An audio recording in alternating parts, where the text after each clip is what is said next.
अस्सलाम वालेकुम बेटा। बेटा जैसा कि हमने एंटी टेस्ट एमसीक्यूज़ के स्ट्रक्चर के बुनियादी तौर पर एमसीक्यूज़ ख़ास करके एंटी टेस्ट से कैसे बनती हैं इनको हम देख रहे थे। सीरीज़ ऑफ लेक्चर्स हमने इसके लिए किए थे।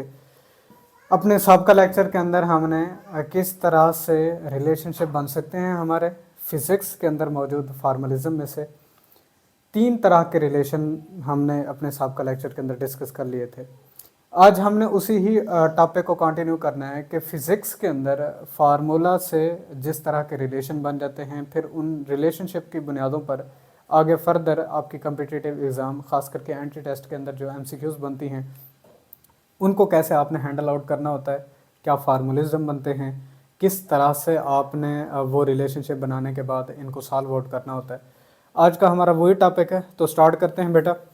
लेक्चर हमारा था basic structure of anti test MCQs. Anti test MCQs हमारी बनती कैसे हैं, और हमने अपने सबका लेक्चर के अंदर देखा था relationship between the physical quantities कि अगर फिज़िकल क्वांटिटीज़ के दरमियान में ताल्लुक़ की बुनियादों पर हम देखना चाहें तो हमारे पास 6 से 7 तरह के क्वेश्चंस बन जाते थे हर एक रिलेशन से।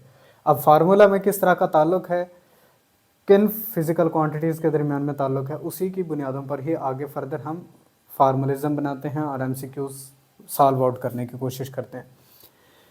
3 हमने कर लिए थे बेटा। 4th वन हमारे पास है y is directly proportional to x under root कि अगर फिज़िकल क्वांटिटीज़ में किसी एक फिज़िकल क्वांटिटी के ऊपर अंडर रूट मौजूद हो और वो डायरेक्ट रिलेशन भी दूसरी फिज़िकल क्वांटिटी के साथ रख रहा हो।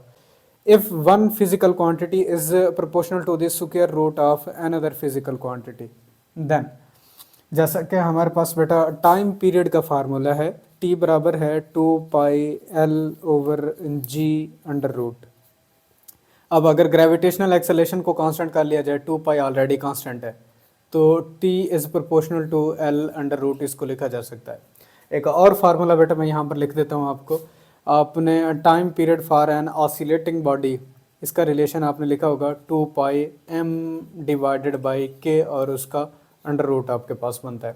अगर k स्प्रिंग कांस्टेंट, इसकी वैल्यू कांस्टेंट कर दी जाए तो t is proportional to m under root.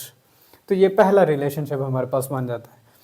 Number of physical quantities हैं जो इनके फिज़िक्स फार्मलिज्म के अंदर आप इस तरह का रिलेशन ढूंढ सकते हैं और उनको सॉल्व आउट कर सकते हैं। तो पहले तर्ज का क्वेश्चन हमने सीखा था बेटा कि अगर फिज़िकल क्वांटिटीज़ को किसी एक को इंक्रीज़ किया जाए, उसके इंक्रीज़ करने से दूसरी क्वांटिटी के ऊपर क्या इफेक्ट पड़ेगा। हियर इज़ पहला सोल्यूशन। अगर हम देखना चाहें कि मैस को इंक्रीज़ किया गया है, m के इंक्रीज़ होने से आपके पास जो टाइम पीरियड है ये कितना इंक्रीज़ होगा, अंडर रूट टाइम्स पहले टाइम पीरियड के अंडर रूट टाइम्स इंक्रीज़ हो जाएगा।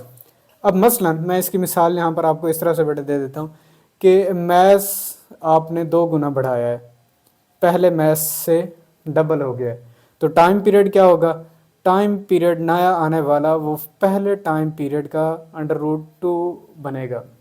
मतलब कि पहले टाइम पीरियड के साथ एक फैक्टर 1.41 का आकर मल्टीप्लाई होता है, फिर वो जाकर नए टाइम पीरियड के बराबर होता है।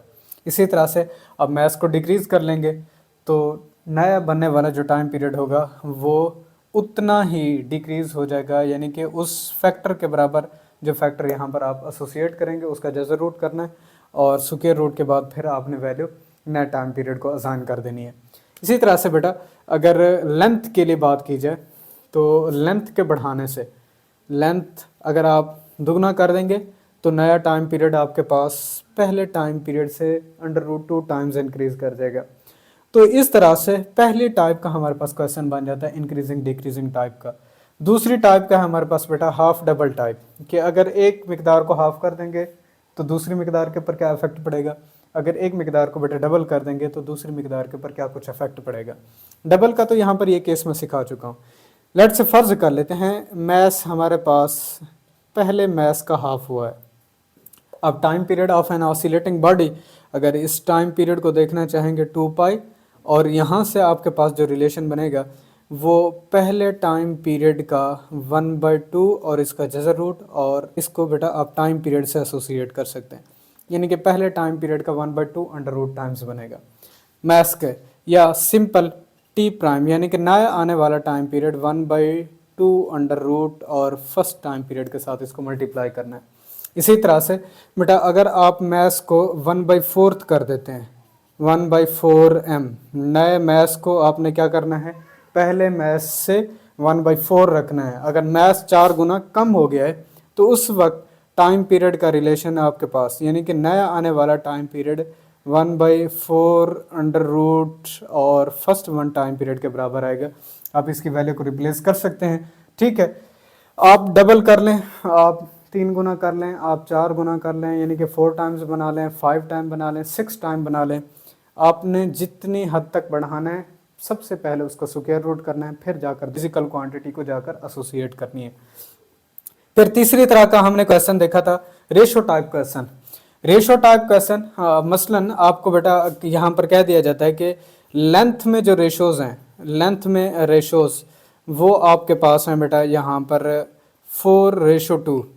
आपसे वो सवाल कर लेता है कि what will be the ratios in time period, time period के अंदर क्या रेशोज होंगी। तो सबसे पहले लेंथ और टाइम पीरियड के दरमियान में देखिए रिलेशनशिप आपके पास किस तरह का है, T is proportional to under root of L, यानी कि लेंथ के अंडर रूट के डायरेक्टली प्रोपोर्शनल। अब यहां से आपने क्या करना है, जो रेशोज आपको लेंथ के अंदर दी गई थी इनका करना है अंडर रूट, यानी कि लेंथ की रेशोज और इनका जजर रूट, फिर आपने नए टाइम पीरियड के साथ एसोसिएट करनी है। तो नए आने वाले टाइम पीरियड की जो रेशोज आपके पास बनेंगी या टाइम पीरियड में रेशोज आपके पास 2 का स्क्वायर, आप 4 को लिख सकते हैं और स्क्वायर रूट से ख़त्म हो जाएगा, और सेकंड वन 2 स्क्वायर रूट आपके पास, ये रेशोज बन जाएंगे। मतलब सिंपल है, आपने लेंथ की रेशोज का स्क्वायर रूट करना है और फिर जाकर टाइम पीरियड से एसोसिएट कर देना है। इसी तरह से आपको मैथ्स की रेशोज वो बता देते हैं और मैथ्स की रेशोज का आपने क्या करना है बेटा, स्क्वायर रूट करना है, फिर जाकर time period of the oscillating body के साथ जाकर उसको एसोसिएट कर देना है। तो ये आपके पास रेशो टाइप क्वेश्चन बन जाता है तीसरी तरह का। इसके बाद है बेटा आपके पास 3 given and 4th unknown type question. अगर आपको 3 फिजिकल क्वांटिटीज दे दी जाती हैं और कोई आपको 4th फिजिकल क्वांटिटी अननोन कर दी जाती है, तो उस वक्त आपने इस तरह के रिलेशनशिप के लिए कैसे सॉल्व आउट करना है। अगर तो फिजिकल क्वांटिटीज एक दूसरे के डायरेक्ट रिलेशन भी हो और सेकंड फिजिकल क्वांटिटी के ऊपर जजर रूट भी हो, यानी कि अंडर रूट भी मौजूद हो, तब आपने बेटा एक फार्मूला बनाना है, y2 divided by y1 is equal to आपके पास x2 डिवाइडेड बाई x1, और इसका बेटा आपने स्क्वायर रूट करना है, या इसे अलग कर दें, y2 divided by y1 is equal to x2 square root divided by x1 square root. अब लेट फर्ज कर लेते हैं हमारे पास कि x हम रिप्रेजेंट कर रहे हैं लेंथ के लिए और जो y हम रिप्रेजेंट कर रहे हैं वो टाइम पीरियड के लिए रिप्रेजेंट कर रहे हैं। फर्स्ट वन लेंथ के लिए x1 L1 इसको लिखें और सेकंड वन लेंथ के लिए x2 को बेटा आप L2 लिखें, और इसी तरह से टाइम पीरियड के लिए फर्स्ट वन टाइम पीरियड के लिए आप y1 लिखें और सेकंड वन टाइम पीरियड के लिए आप इसे y2 लिखें। फार्मूला आपके पास कैसे रिप्लेस हो जाएगा, वो यहाँ पर आप देखें बेटा कि आपके पास ये बनेगा T2 यानी कि second time period divided by first time period is equal to आपके पास L2 divided by L1, second length divided by first length और उसका जजर रूट। अब आपको वो दो लेंथ्स की वैल्यूज प्रोवाइड कर देता है, एक टाइम पीरियड की वैल्यू बता देता है, आपने सेकंड टाइम पीरियड की अननोन वैल्यू यहाँ से कैलकुलेट कर लेनी है।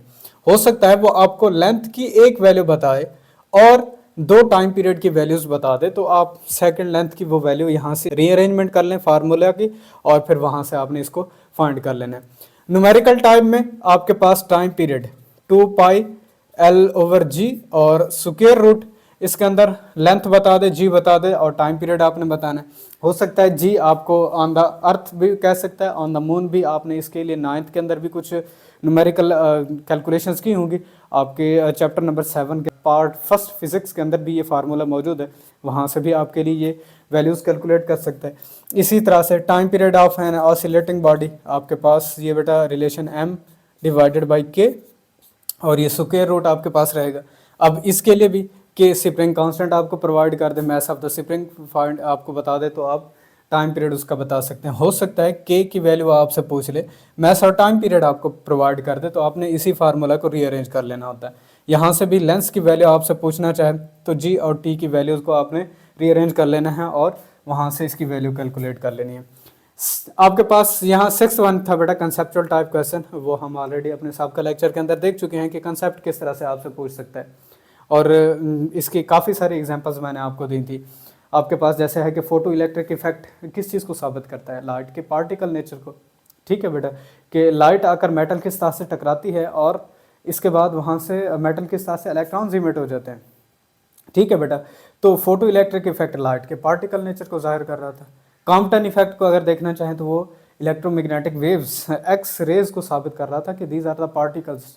अब दोनों कंसेप्ट आप देखें क्वांटा ऑफ द पार्टिकल के ऊपर बेस्ड थे। ठीक, या इसी तरह से फोटो इलेक्ट्रिक इफेक्ट को साबित करने के लिए आइंस्टाइन ने किस थ्योरी को अप्लाई किया था भाई, आइंस्टाइन ने इसकी मैक्स प्लांक्स की क्वांटम थ्योरी का इस्तेमाल किया था। तो ये आपके पास कंसेप्ट हैं। ठीक है बेटा, कि क्वांटा का फॉर द फर्स्ट टाइम किसने पैकेट ऑफ एनर्जी का जो लफ्ज़ इस्तेमाल किया था, मैक्स प्लांक ही थे जिन्होंने इस्तेमाल किया था। ये कंसेप्ट है आपके पास। ठीक, इसी तरह से अ सीरीज ऑफ कंसेप्ट आपके पास चैप्टर्स के अंदर पड़े हुए हैं। ठीक है बेटा, तो उन कंसेप्ट को आपने देखना है। इसके बाद है आपके पास बेटा इंफॉर्मेशन बेस्ड टाइप क्वेश्चन, कि आपसे इंफॉर्मेशन जस्ट ले ली जाती है कि कब मैक्स प्लांक्स ने आकर क्वांटा का कंसेप्ट दिया था। मैक्स प्लांक्स किस चीज़ को वजाहत दे रहे थे, कि ब्लैक बॉडी रेडिएशंस की वजाहत दे रहे थे कि उनकी एनर्जी डिस्ट्रीब्यूशन कर्व को अगर देखा जाए तो एनर्जी यूनिफॉर्मली डिस्ट्रीब्यूटेड नहीं थी, और जब उसको ऑब्जर्व किया गया तो एनर्जी तो इन टर्म ऑफ पैकेट्स एक क्वांटाइज्ड वे से वहाँ पर डिस्ट्रीब्यूटेड थी जब ब्लैक बॉडी से रेडिएशन इमिट हो जाती थी। ठीक है बेटा, आपके पास पेयर प्रोडक्शन है आगे भी। तो आपकी सेकेंड ईयर के अंदर या फर्स्ट ईयर के अंदर कुछ ऐसे टॉपिक पड़े हुए हैं जिनके अंदर काफ़ी बड़ा गहराई का एक कंसेप्ट उनके अंदर पड़ा हुआ है। तो उन कंसेप्ट को आपने जहन में रखना है ताकि इन्फॉर्मेशन बेस्ड हो या फिर आपके पास कंसेप्चुअल वर्क टाइप हो, तो आपने वहाँ से वो कंसेप्ट अपने क्लियर रखने हैं बेटा। ग्राफ ये हम फर्दर अपने नेक्स्ट लेक्चर के अंदर इसको देखेंगे बेटा। 5th 1 टाइप क्वेश्चन हमारे पास कैसे बनता है कि y is proportional to 1/x square, कि एक फिजिकल क्वांटिटी दूसरी फिजिकल क्वांटिटी के स्क्वायर के इन्वर्सली प्रोपोर्शनल हो। तो उस वक्त हम कैसे इन तमाम तर क्वेश्चंस को रिजॉल्व करेंगे। If one physical quantity is inversely proportional to the square of the other physical quantity, तो उस वक्त हमने कैसे इसको रिजॉल्व आउट करना है। पहले तो हमारे पास बेटा फार्मूला, आपने बेटा इलेक्ट्रिक फील्ड का फार्मूला देखा होगा, K Q divided by R square. अगर चार्ज की मैग्नीट्यूड को कांस्टेंट कर दिया जाए, के ऑलरेडी एक कांस्टेंट है, तो ई इन्वर्सली प्रोपोर्शनल रहेगा आपके पास बेटा 1/r स्क्वायर के। इसी तरह से मैं कूलम्ब फोर्स का फार्मूला बेटा आपने सेकेंड ईयर 12 चैप्टर के अंदर इलेक्ट्रोस्टैटिक्स के अंदर इसको देखा होगा K Q1 Q2 divided by R square. आप चार्जेस की मैग्नीट्यूड को कांस्टेंट कर दें और आप के को कांस्टेंट कर दें, तो F आपके पास बेटा ये इन्वर्सली प्रोपोर्शनल होगा आर स्क्वायर, यानी कि सेपरेशन बिटवीन द चार्जेस के। एक और फार्मूला आपके पास बेटा यूनिवर्सल ग्रेविटेशन लॉ, अगर आपने उसको देखा हो तो यूनिवर्सल ग्रेविटेशन लॉ आपको क्या कहता है कि किसी भी दो अजसाम के दरमियान में जो ग्रेविटेशनल फोर्स है वो हमेशा GMM mass of the earth mass of the body divided by R square, यानी कि आर यहाँ पर सेपरेशन बिटवीन द मैसेस को रिप्रेजेंट कर रहा है। आप mass of the earth already आपके पास कांस्टेंट है और मैस ऑफ द बॉडी को कांस्टेंट कर लें, जी ऑलरेडी आपके पास एक कांस्टेंट है, तो यहाँ से ग्रेविटेशनल फोर्स बेटा आपके पास इन्वर्सली प्रोपोर्शनल है आर स्क्वायर के। तो इन जनरल ये जो हमने फार्मूला लिखा है ये इन्वर्स स्क्वायर लॉ के लिए है। ठीक है बेटा, इन्वर्स स्क्वायर लॉ आप अक्सर देखेंगे कि आपके पास कंजर्वेटिव फोर्सेस के लिए आएगा। ठीक है बेटा, जितनी भी कंजर्वेटिव फोर्सेस हो, इलेक्ट्रोस्टैटिक फोर्स को देख लें, आपके पास बेटा ग्रेविटेशनल फोर्स हो तो ये सारी कंजर्वेटिव हैं। आप इसीलिए इलास्टिक फोर्स को देखना चाहेंगे तो वहाँ पर भी आपके पास वो कंजर्वेटिव होती है। तो कंजर्वेटिव टाइप फोर्सेस जितनी भी हैं आपके पास वो इन्वर्स स्क्वायर लॉ को फॉलो करती हुई दिखाई देती हैं काफ़ी हद तक। कुछ हद तक नहीं भी कर रही होती, जैसे स्प्रिंग हमारे पास स्प्रिंग मैथ सिस्टम है उसके अंदर नहीं कर रही होती। 1/r के है, 1/r स्क्वायर हमें वहाँ नहीं मिलता, तो वो कंसेप्ट है कि वो एक अलग चीज़ है, लेकिन यहाँ कहने का मकसद ये है कि इस तरह का इनके दरमियान में रिलेशनशिप बनता है। अब इंक्रीजिंग डिक्रीजिंग टाइप का देखना चाहेंगे। फर्स्ट, अगर आप सेपरेशन को इंक्रीज कर लेंगे, इसके इंक्रीज हो जाने की वजह से क्या कुछ होगा बेटा, फोर्स डिक्रीज हो जाएगी।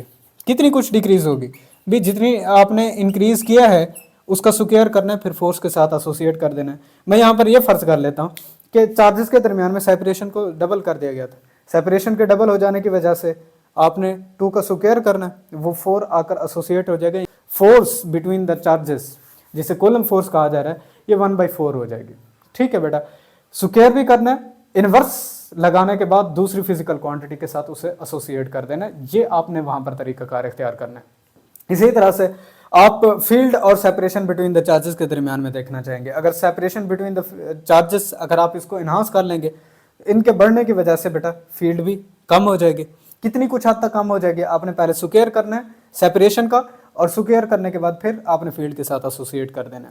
तो पहली तर्ज का ये क्वेश्चन आपके पास इंक्रीजिंग डिक्रीजिंग का बन गया।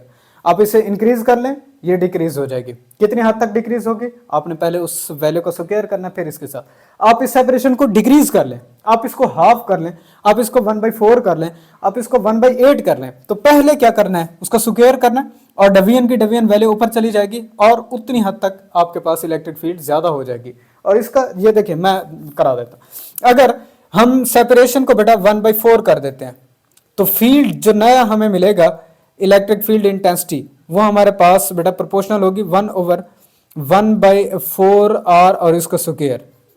ठीक है बेटा, 1/4 का स्क्वायर कितना कुछ आपके पास होगा, वो आपके पास आता है बेटा 16 और आर का स्क्वायर। आर स्क्वायर तो हमने वैसे रखना है, अब इसे 1/16 था हमारे पास, ये 1/16 डिवीजन की डिवीजन ऊपर जाकर मल्टीप्लाई हो जाएगी। नई आने वाली जो फील्ड है वो पहली फील्ड के 16 टाइम्स हो जाएगी। ठीक है बेटा, इतनी हद तक बढ़ जाएगी। तो ये आपके पास पहला क्वेश्चन बनता है इंक्रीजिंग डिक्रीजिंग टाइप का। दूसरा आपके पास है बेटा हाफ डबल टाइप का, कि अगर आप सेपरेशन को दुगना कर दें, ठीक है बेटा, तो फील्ड आपके पास क्या रहेगा, वो फील्ड का रिलेशन आपके पास बेटा KQ डिवाइडेड बाय 2R और उसका स्क्वायर। मजीद इसको सिंप्लीफाई करेंगे, KQ divided by 4R square, 4 को हटा दें तो इलेक्ट्रिक फील्ड यानी कि नया जो फील्ड आपके पास आएगा बेटा वो 1/4 था फर्स्ट वन इलेक्ट्रिक फील्ड के, 1/4 टाइम डिक्रीज हो जाएगी। आप इसको 3 गुना कर लें, आप इसको 4 गुना कर लें, यानी कि 3 टाइम्स कर दें, 4 टाइम्स कर दें, 6 टाइम्स कर दें, 8 टाइम्स कर दें। जिस तरह से आप इसको बढ़ाते जाएंगे वैसे वैसे फील्ड घटता चला जाएगा। आप हाफ कर लें, आप इसको 1/4 कर लें, आप इसको 1/8 कर लेंगे तो डिवीजन की डिवीजन स्क्वायर होने के बाद ऊपर जाकर मल्टीप्लाई हो जाएगी, फील्ड वैसे स्ट्रांगर हो जाएगा। तो ये आपने यहाँ पर इसके क्वेश्चंस रिजॉल्व करने हैं हमने फर्दर, ये देखेंगे इंशाल्लाह कॉम्पिटिटिव एग्जाम के अंदर हमारे MCQs आए होंगे।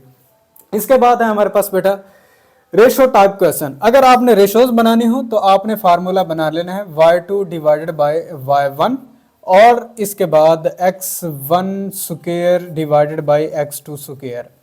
इनवर्स रिलेशन और दूसरे के ऊपर स्क्वायर।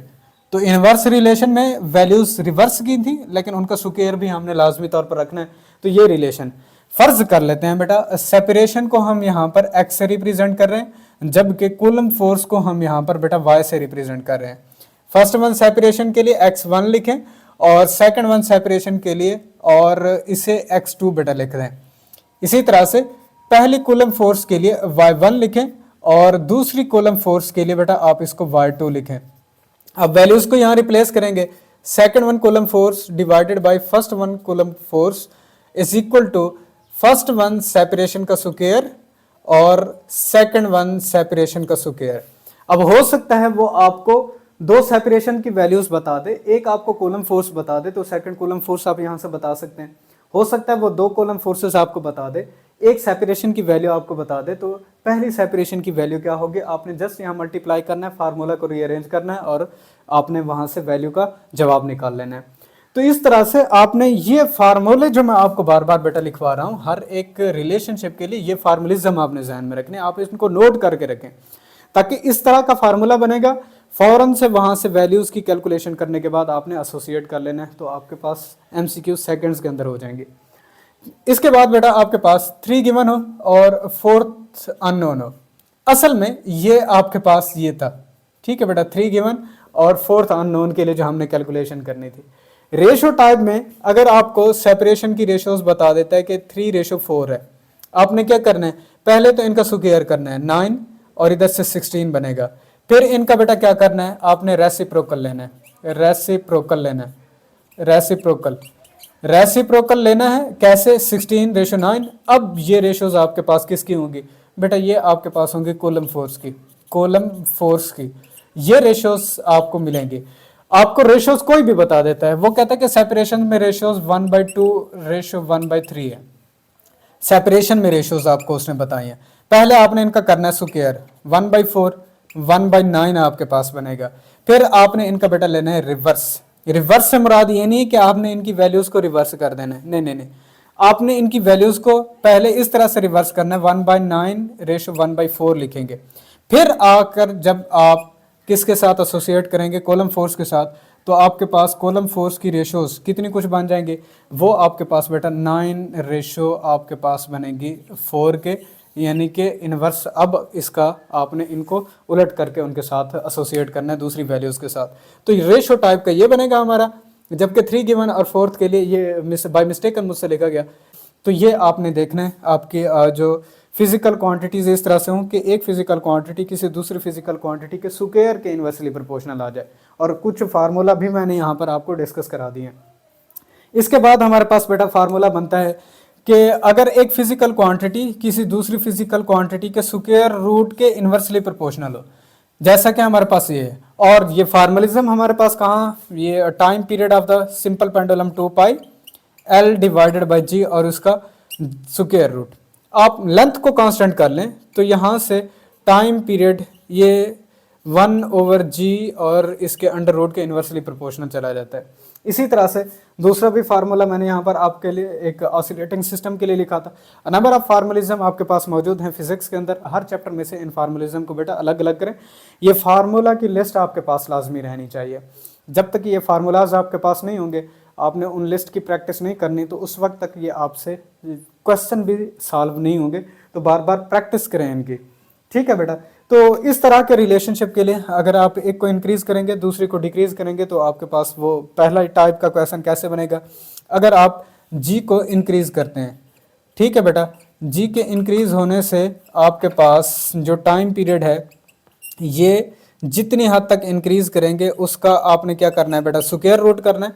उतनी हद तक ये आपके पास बेटा क्या हो जाएगा, डिक्रीज हो जाएगा। क्यों? क्योंकि एक तो इन्वर्स रिलेशन है और दूसरा स्क्वायर रूट भी करना है, ठीक है बेटा। आप जी को इंक्रीज करें, टाइम पीरियड डिक्रीज हो जाता है।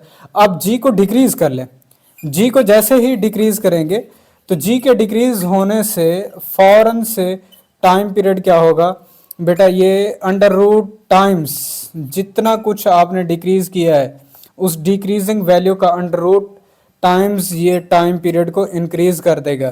क्या कर देगा बेटा, उसे इंक्रीज कर देगा। आप वैल्यूज रिप्लेस कर लें, ठीक है बेटा। तो एक को बढ़ाएंगे दूसरी value under root times decrease हो जाएगी। अगर आप उसको डिक्रीज करेंगे तो पहली value under root times increase हो जाएगी। तो ये पहली टाइप का क्वेश्चन आपके पास बनता है। इसके बाद है बेटा हाफ डबल टाइप का, कि अगर जी आपके पास हाफ हो जाए, यानी कि 1/2 ऑफ फर्स्ट वन वैल्यू, तब टाइम पीरियड आपके पास क्या बनेगा। टाइम पीरियड के लिए 2π L डिवाइडेड बाई, इसकी वैल्यू को रिप्लेस करेंगे और इसका स्क्वायर रूट करना है। नया आने वाला टाइम पीरियड आपके पास क्या बनेगा, 2π और L डिवाइडेड बाई G। अब इसका अंडर रूट मैं बाहर कॉमन लिख रहा हूँ, मैं इसे 1/2 और इसका स्क्वायर रूट अलग कर देता हूँ, इसे अलग कर देता हूँ, ठीक है बेटा। डिवीजन की डिवीजन ऊपर मल्टीप्लाई कर लें, तो नया आने वाला time period is equal to आपके पास बेटा अंडर रूट 2, और इधर से इस फर्स्ट वन फैक्टर को देखें तो ये पहला टाइम पीरियड है, पहले टाइम पीरियड के अंडर रूट 2 टाइम्स हो जाएगा। इसी तरह से आप जी को 2 गुना कर दें, आपने 2 टाइम्स बढ़ा दिए, हाफ नहीं किया, ठीक। उस वक्त नया जो टाइम पीरियड आपके पास बनेगा 2π, L को वैसे रखना है, जी की जगह पर हमने 2G इसको पुट करना है। नए आने वाला टाइम पीरियड आपके पास T prime is equal to होगा 1/√2 अलग कर देता हूँ मैं, 2π को एसोसिएट कर दें बेटा लेंथ और G के साथ, और इसका स्क्वायर रूट ये वैल्यू अलग कर लें। नया आने वाला टाइम पीरियड आपके पास 1/2 स्क्वायर रूट, और इधर से आपके पास ये पहला टाइम पीरियड है, तो ये वैल्यूज आपको हासिल होंगी। अब हाफ डबल ना रहे, आप उसे 2 गुना कर सकते हैं, यानी कि 2 टाइम्स बढ़ा सकते हैं, आप उसको 3 टाइम्स बढ़ा सकते हैं, आप उसको 4 टाइम्स बना सकते हैं। आप जी को 1/3 टाइम्स कर लें, आप जी को 1/4 टाइम कर लें, आप जी को 1/6 टाइम कर लें, तो वैल्यूज़ इस तरह से आप नई टाइम पीरियड की क्या बनेगी, या टाइम पीरियड को ऐसा कर लें और जी की वैल्यूज़ क्या बनेगी, वो आप दोनों तरह के क्वेश्चंस के लिए इसको बेटा सॉल्व आउट कर सकते हैं। इसके बाद है बेटा रेशो टाइप क्वेश्चन। अगर आपको जी के अंदर रेशोज दे दी जाती हैं कि जी में रेशोज जो आपके पास हैं उनकी वैल्यूज़ लेट से फ़र्ज कर लें यहाँ पर 5:4 है, ठीक है बेटा। तो 5:4 और इसके लिए देखें कि टाइम पीरियड आपके पास प्रोपोर्शनल होता है किसके, 1/g और उसका स्क्वायर रूट। अब देखें g की वैल्यूज़ टाइम पीरियड प्रोपोर्शनल करेंगे 1/5/4 और इसका स्क्वायर रूट करना है। अब देखें 5 की रेशो वैसे रहने दें और इधर से आपके पास बेटा 2 आपके पास रहेगा। इन्वर्स करके टाइम पीरियड के साथ एसोसिएट करनी है, तो रेशोज ऑफ टाइम पीरियड, ठीक है बेटा, रेशोज टाइम पीरियड की वो आपके पास 2:5 स्क्वायर रूट में आ जाएंगे। ये आपके पास जवाब रहेगा, यानी कि वैल्यूज का स्क्वायर रूट करना है, स्क्वायर रूट करने के बाद इन्वर्स करके टाइम पीरियड के साथ एसोसिएट करनी है। आपको जनरल फार्मूला मैं इसीलिए सिखा रहा हूं, पहले वहां जाकर रिलेशनशिप चेक करें। रिलेशनशिप मिल गया, आप किसी भी चीज को आइडेंटिफाई कर सकते हैं। 6 से 7 तरह के क्वेश्चंस बन रहे हैं, इजीली आप उसको अटेम्प्ट कर सकते हैं बेटा। इसके बाद लास्ट वन है आपके पास 3 गिवन 4th अननोन फार्मूला। अगर 4th आपके पास अननोन क्वांटिटी हो तो इस तरह के क्वेश्चंस के लिए आपने क्या करना है बेटा, y2 divided by y1 is equal to inverse भी करना है और स्क्वायर रूट भी करना है, तो आपके पास ये फार्मूला बन जाएगा। अब आप लेट कर लें कि आपके पास जो यहाँ पर g है उसको आपने x से रिप्रेजेंट किया हुआ है। First one gravitational acceleration x1 से और सेकंड वन ग्रेविटेशनल एक्सेलरेशन को x2 से रिप्रेजेंट कर लें। इसी तरह से आपने टाइम पीरियड को y से रिप्रेजेंट किया हुआ है, तो first one time period y1 के बराबर कर लें और सेकंड वन टाइम पीरियड आप y2 के बराबर कर लें, ठीक है। इनके इक्वल करने के बाद तो यहाँ पर time period second divided by time period आपके पास बेटा फर्स्ट बनेगा पहले टाइम पीरियड के लिए इज इक्वल टू आपके पास यहाँ g के लिए g1 डिवाइडेड बाई g2 यानी कि ग्रेविटेशनल एक्सेलरेशन, इनकी वैल्यूज और स्क्वायर रूट कर लेना है। अब हो सकता है वो आपको दो g की वैल्यूज बता दे, एक टाइम पीरियड की वैल्यू बता दे और सेकंड टाइम पीरियड आपसे पूछ ले। हो सकता है वो सेकंड टाइम पीरियड आपको बता दे, फर्स्ट और सेकंड g की वैल्यूज आपको प्रोवाइड कर दे और फर्स्ट टाइम पीरियड आपसे पूछ ले। हो सकता है वो आपको दो टाइम पीरियड की वैल्यूज प्रोवाइड कर दे, एक ग्रेविटेशनल एक्सेलरेशन की वैल्यू प्रोवाइड कर दे और दूसरी ग्रेविटेशनल एक्सेलरेशन की वैल्यू आपसे पूछना चाहे। तो यहाँ से एक और फार्मूला बना लें, मैं इसको रीअरेंज भी कर देता हूँ बेटा, t2 square divided by t1 square is equal to g1 divided by g2। अब आपके लिए इजी है कि अगर तो दो टाइम पीरियड की वैल्यूज आपको प्रोवाइड कर रहा है, एक ग्रेविटेशनल एक्सेलरेशन की वैल्यू प्रोवाइड कर ले तो दूसरी आपने वहां से वैल्यू फाइंड कर लेनी है। तो ये थे कुछ जनरल फार्मलिज्म। असल स्ट्रक्चर समझने की है, ये 7 से 8 तरह के क्वेश्चंस बन रहे होते हैं। हर फार्मूला के अंदर देखें तो आपके पास फिजिकल क्वांटिटीज के साथ ताल्लुक किस तरह का है। अब देखें इसी टाइम पीरियड के ऊपर आ जाएं, जी को कांस्टेंट करेंगे, आपके पास लेंथ और टाइम पीरियड के दरमियान में अलग से रिलेशनशिप बन जाता है। आप इनके लिए इनको सॉल्व आउट करें, आप सारे क्वेश्चंस उसके लिए प्रैक्टिस करें, मैं पहले भी आपको प्रैक्टिस करा चुका हूँ। आप लेंथ को कांस्टेंट कर देते हैं, जी के दरमियान में आपके पास ताल्लुक किस तरह से टाइम पीरियड के दरमियान में बनता है, फिर एक और सा अलग रिलेशनशिप निकल आता है। आप उस रिलेशनशिप की बुनियादों पर सारे क्वेश्चंस को सॉल्व करें कि इंक्रीज कर लें, डिक्रीज कर लें, हाफ बना दें, डबल बना दें। आप एक में रेशियोज बता दीजिए, दूसरे में रेशियोज क्या होंगी, आपको 3 गिवन कर दीजिए, 4th अननोन, और फार्मूला आपने जनरल कैसे क्रिएट करना है और कैसे उनकी रिप्रेजेंटेशन करनी है, फिर आपने उनको कैसे वैल्यूज डिजाइन करनी है। अपनी तरफ से जब तक के प्रैक्टिस नहीं करेंगे बहुत मुश्किल होता है बेटा, आप इनको फिर अटेम्प्ट नहीं कर पाते। फर्स्ट अटेम्प्ट के अंदर हर बच्चा कहता है कि बस जस्ट मैं बुक को रीड करके जा रहा हूँ, मुझे बुक के कंसेप्ट आ जाते हैं, मैं जाके एम कैट या ई कैट है, आपके पास एम डी कैट है या इवन के पी एम सी है, उसके अंदर से आप नस्ट हो गया, नम्स हो गया, आपके पास लम्स हो गए, तो इनके टेस्ट को मैं जाके अटेम्प्ट कर लूँगा। ऐसा नहीं होता बेटा, आप तमाम तर ये सारी चीज़ों की प्रैक्टिस जब तक के करके नहीं जाएंगे, आप मेडिकल हो या आपका बेटा इंजीनियरिंग टेस्ट हो, आप उसको कंप्लीट नहीं कर सकते। आप उसके अंदर ये सारी स्ट्रक्चर के लिहाज से एमसीक्यूज़ की प्रैक्टिस करके जाएं। मेरी सजेशन है बार बार इनको देखें, हर फार्मूला के लिए इसको कैलकुलेट करें। तो काफ़ी सारे फार्मूलिज्म मैंने आपको डिस्कस करा दिए, कुछ बाद में हम डिस्कस कर लेंगे। तो इसके बाद आखिरी हमारा जो अब टास्क रहेगा वो है हाउ ग्राफ्स आर क्रिएटेड। कि पहली तो बात ये है कि ग्राफ कैसे बनेंगे, वो ग्राफ प्रोनाउंस कैसे किया जाता है, नाम उनका कैसे होता है, और फिजिकल क्वांटिटी में रिलेशनशिप की बुनियादों पर हम उनको कैसे ग्राफ को ड्रा करते हैं, शक्ल कैसे बनाते हैं। इंशाल्लाह अपने नेक्स्ट लेक्चर के साथ हाजिर होंगे, तब तक के लिए इजाज़त दीजिए। अल्लाह हाफ़िज़।